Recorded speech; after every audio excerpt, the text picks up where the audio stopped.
नमस्कार, आप देख रहे हैं CWB Hindi news. CM Manohar Lal बोले, जनता दरबार लगाकर बिजली संबंधी समस्याएं दूर करें अधिकारी। हरियाणा के मुख्यमंत्री मनोहर लाल ने बिजली निगमों के अधिकारियों को आदेश दिए हैं कि वे हर एरिया में 2 महीने में घोषणा करके जनता दरबार लगाकर लोगों की बिजली संबंधी समस्याओं का निवारण करें। उन्होंने कहा कि प्रदेश के 5048 गाँव में 24 घंटे बिजली दी जा रही है। वर्ष 2014 में लाइन लॉस 34% था, जो अब घटकर 17% रह गया है। सब्सिडी भी अब 7000 करोड़ रुपए से घटकर 6000 करोड़ रुपए रह गई है।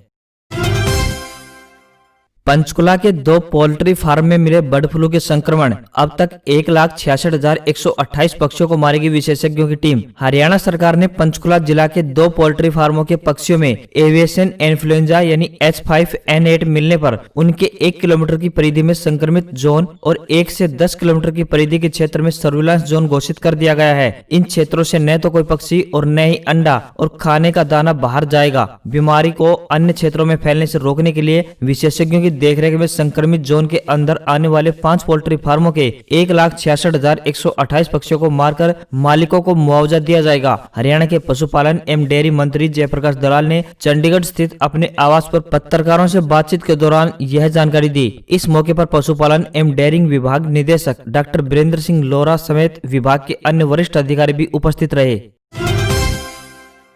हरियाणा विद्यालय शिक्षा बोर्ड द्वारा गत 2 व 3 जनवरी को आयोजित की गई हरियाणा अध्यापक पात्रता परीक्षा 2020 के अभ्यर्थी आज 9 जनवरी की दोपहर के बाद अपनी OMR ऑनलाइन डाउनलोड कर सकते हैं। बोर्ड प्रवक्ता ने बताया कि जो अभ्यर्थी हरियाणा अध्यापक पात्रता परीक्षा के लेवल 1 यानी PRT, लेवल 2 TGT व लेवल 3 PGT की OMR की छायाप्रति प्राप्त करना चाहते हैं, वे निर्धारित शुल्क 100 रुपए ऑनलाइन जमा करवाकर 9 जनवरी 2021 से 60 दिनों तक बोर्ड की आधिकारिक वेबसाइट www.bseh.org.in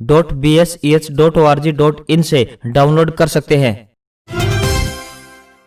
पहाड़ी इलाकों में लगातार हो रही बर्फबारी से मैदानी इलाके ठंडे हो गए हैं। वहीं उत्तर भारत में बरसात से भी लोगों को कोहरा से राहत मिली है। पहाड़ों से लेकर मैदानों तक कड़ाके की ठंड पड़ने की संभावना है। मौसम विभाग की माने तो 10 और 11 जनवरी को कई राज्यों में बारिश भी हो सकती है। हिमाचल प्रदेश, उत्तराखंड और जम्मू कश्मीर में भारी बर्फबारी जारी है। मौसम विभाग के मुताबिक धीरे धीरे मौसम में और बदलाव होगा। जारी किए गए मौसम के अलर्ट के बाद ज्यादातर राज्यों में शीतलहर बढ़ेगी। इसके चलते फिर से ठंड में इजाफा होगा। 2 से 3 दिनों में देश के कई राज्यों में तापमान गिरने की आशंका जताई गई है। यात्रियों को राहत, दिल्ली के लिए चली रोडवेज बसें। एक बार फिर बहादुरगढ़ सब डिपो से दिल्ली के लिए बस सेवा चालू हो चुकी है। झाड़ोदा, PVC मार्केट और नजफगढ़ होते हुए बसें दिल्ली आ जा रही हैं। शुक्रवार को 7 बसें दिल्ली के लिए चली। बसें चलने से दिल्ली जाने वाले यात्रियों को राहत मिली है। नवंबर माह में किसान आंदोलन के चलते बॉर्डर सील हुए तो परिवहन सेवा प्रभावित हो गई। हालांकि कुछ दिनों बाद झाड़ोदा बॉर्डर तो खुल गया, लेकिन टीकरी बॉर्डर पर किसानों का पड़ाव फिलहाल जारी है। काफी दिनों से बसें दिल्ली के लिए नहीं जा पा रही थी, यात्री भी परेशान थे। अब जैसे तैसे दिल्ली के लिए फिर से सेवा चालू की जा रही है। 2 बसें दिल्ली वाया सिरसा और 2 बसें दिल्ली वाया चंडीगढ़ चलाई हैं।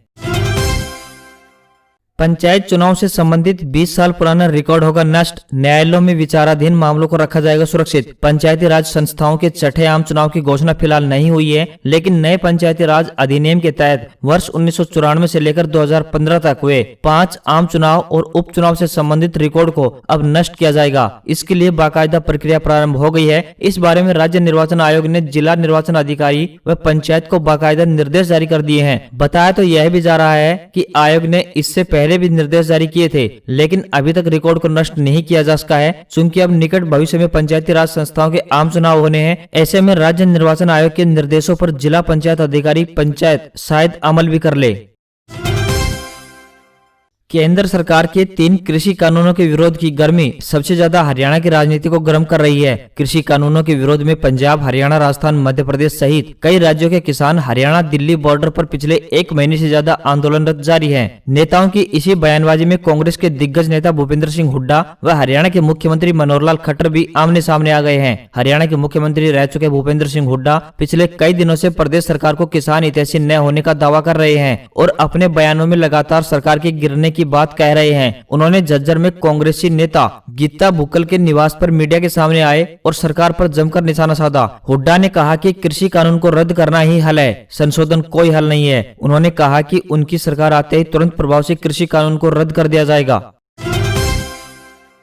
हरियाणा में अप्रैल के अंतिम सप्ताह में होगी 10वीं व 12वीं की बोर्ड परीक्षाएं। केंद्रीय माध्यमिक शिक्षा बोर्ड यानी सीबीएसई द्वारा 4 मई से बोर्ड परीक्षाओं का शेड्यूल जारी कर दिया है। इसके बाद अब हरियाणा सरकार भी राज्य में बोर्ड परीक्षाओं की तैयारी में जुट गई है। राज्य में हरियाणा स्कूल शिक्षा बोर्ड की 10वीं और 12वीं की परीक्षाएं अप्रैल के अंतिम सप्ताह में आयोजित की जाएंगी। इस बारे में राज्य सरकार हरियाणा विद्यालय शिक्षा बोर्ड को जल्दी सूचित कर देगी। इसके अलावा राज्य में अब अनुसूचित जाति के विद्यार्थियों को मैट्रिक के बाद दी जाने वाली छात्रवृत्ति साल में एक ही बार देने की भी सिफारिश की गई है। सरकार की हरी झंडी मिलते ही परीक्षाओं का शेड्यूल जारी कर दिया जाएगा। महिलाओं की ऊंची उड़ान, दुनिया के सबसे लंबे रूट पर प्लेन उड़ाएंगी एयर इंडिया की पायलट। 16,000 किलोमीटर के सफर में नॉर्थ पोल से भी गुजरेंगी। एयर इंडिया की महिला पायलटों की टीम इतिहास रचने जा रही है। यह टीम नॉर्थ पोल के ऊपर से दुनिया के सबसे लंबे रूट पर उड़ान भरेगी। फ्लाइट सैन फ्रांसिस्को से 16,000 किलोमीटर का सफर तय कर 9 जनवरी को बेंगलुरु पहुंचेगी। इस टीम की कमान कैप्टन जोया अग्रवाल संभालेंगी। एयर इंडिया अधिकारियों ने बताया कि नॉर्थ पोल के ऊपर उड़ान भरना काफी चुनौतियों से भरा हुआ टास्क है। एयरलाइन कंपनी ने इसके लिए अपने सबसे अच्छे और अनुभवी पायलटों को भेजा है। इस बारे में एयर इंडिया ने जर्नी के लिए यह जिम्मेदारी एक महिला कैप्टन को सौंपी है। वास्तव में यह काफी रोमांचक होगा जब आप नॉर्थ पोल से गुजर रहे होंगे और कंपास 180 डिग्री तक फ्लिप हो जाएगा। 9वीं बैठक भी बेनतीजा, किसानों की सरकार को 2 टूक, आपका मन नहीं है तो वक्त क्यों बर्बाद करना, जवाब दे दीजिए, हम चले जाएंगे। सरकार के साथ किसानों की 9वें दौर की बातचीत भी बेनतीजा निकली। 44 दिन से दिल्ली के दरवाजे पर आंदोलन कर रहे किसानों ने बैठक में तल्ख रुख अपनाया। बैठक में किसान नेताओं ने पोस्टर भी लगाए जिन पर गुरुमुखी में लिखा था मरेंगे या जीतेंगे। बैठक के बाद भी किसानों के तल्ख तेवर कायम रहे। कृषि मंत्री नरेंद्र सिंह तोमर ने भी माना 50% मुद्दों पर मामला अटका हुआ है, इसलिए अगली बैठक 15 जनवरी को करने का फैसला लिया है।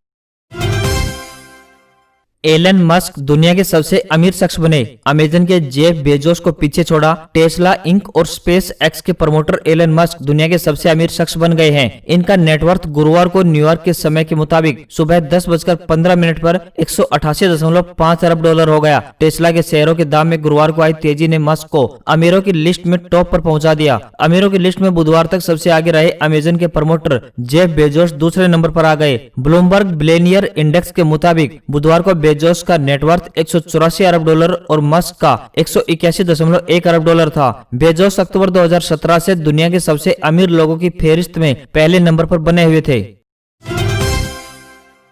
FATF में ब्लैकलिस्ट से बचने का पैंतरा, मुंबई हमले के मास्टरमाइंड लखवी को पाकिस्तान कोर्ट ने 15 साल की सजा सुनाई। पाकिस्तान की एक अदालत ने मुंबई हमलों के मास्टरमाइंड जकीउर रहमान लखवी को 15 साल की सजा सुनाई है। लखवी आतंकी संगठन लश्कर तैयबा का कमांडर भी है। पाकिस्तान की सुरक्षा एजेंसियों ने 2 जनवरी को ही लखवी को गिरफ्तार किया था। खास बात यह है कि पाकिस्तान सरकार ने 2 महीने पहले ही लखवी को जेब खर्च के लिए 1.5 लाख रुपए देने का फैसला लिया था। इसके लिए उसने UN से मंजूरी भी ली थी। पाकिस्तान का यह कदम एक बार फिर फाइनेंशियल एक्शन टास्क फोर्स यानी FATF की आंखों में धूल झोंकने की साजिश माना जा रहा है। दरअसल अगले महीने FATF की बैठक होनी है। इसमें पाकिस्तान पर ब्लैकलिस्ट होने का खतरा मंडरा रहा है। पाकिस्तान लंबे वक्त से इसकी ग्रे लिस्ट में है। अगर वो ब्लैकलिस्ट हो जाता है तो दुनिया की कोई भी वित्तीय संस्था उसे कर्ज नहीं दे सकती है।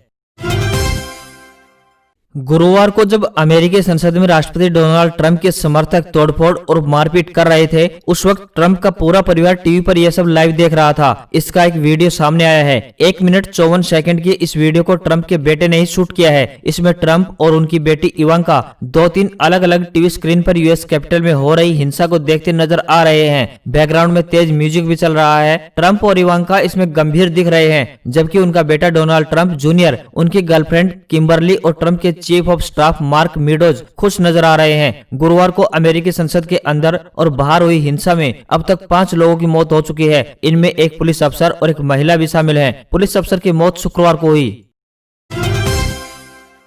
सेंसेक्स ने तोड़ा 11 साल का रिकॉर्ड, इंडेक्स में लगातार 10वें हफ्ते बढ़त। शुक्रवार को IT और ऑटो शेयरों में निवेशकों ने जमकर खरीदारी की। इसके चलते अंत में यह 689.19 अंक ऊपर यानी 48,782.51 पर बंद हुआ। इसी तरह निफ्टी भी 209.90 अंक ऊपर यानी 14,347.25 पर बंद हुआ। सोने की कीमतें 690 रुपए गिरकर 50,214 रुपए प्रति 10 ग्राम तक पहुंची, तो वहीं चांदी 1662 रुपए गिरकर 68,300 रुपए प्रति किलोग्राम हुई।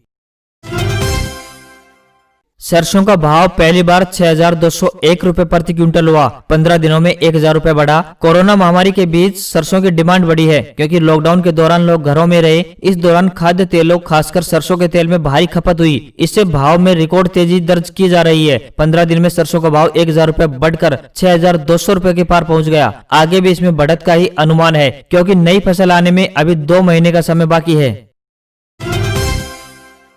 लाइफ इंश्योरेंस कॉर्पोरेशन यानी LIC ने एक बार फिर बंद पड़ी बीमा पॉलिसी को चालू करने का मौका दिया है। पॉलिसी धारक 7 जनवरी से 6 मार्च तक अपनी बंद पड़ी पॉलिसी को फिर से चालू करवा सकते हैं। कोविड-19 महामारी के आर्थिक प्रभाव को देखते हुए कंपनी ने यह सुविधा दी है। LIC की ओर से जारी बयान में कहा गया है कि पहले अनपेड प्रीमियम से 5 साल तक के बीच बंद हुई पॉलिसी को फिर से चालू कराया जा सकता है।